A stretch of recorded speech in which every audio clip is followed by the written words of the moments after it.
Samsung wametoa simu yao mpya, Samsung Galaxy S26 Ultra, na hii ni baada ya Apple kutoa simu yao iPhone 17 Pro Max. Sasa swali ni je, nini kipya na bora zaidi kwenye simu ya Samsung Galaxy S26 Ultra?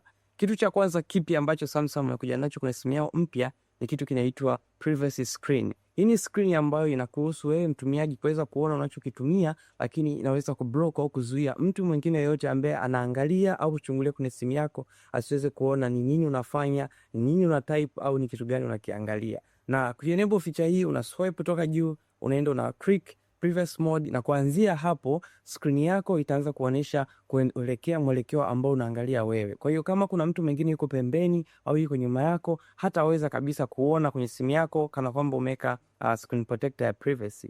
Na hii ni moja kati ya features ambayo imefanya vizuri sana na watu wengi wanaichukulia kwamba ndo features kubwa ambayo Samsung wameweka kwenye simu yao ya Samsung Galaxy S26 Ultra. Lakini kitu kingine kipya ambacho Samsung wamekuja nacho kwenye kamera yao, wamekuja na feature ya super stabilization. Kwa sasa unaweza kutumia simu ya Samsung Galaxy S26 Ultra na ukairekodi kwa kuitikisa, kwa kuigeuza kwa namna yote wewe ambayo unaijua, lakini baada ya hapo video yako itaonekana umerekodiwa ikiwa iko stabilized na ikiwa straight bila shida yoyote. Na hivi ndio vitu ambavyo special Samsung wamekuja nayo kwenye simu yao mpya ya Samsung Galaxy S26 Ultra.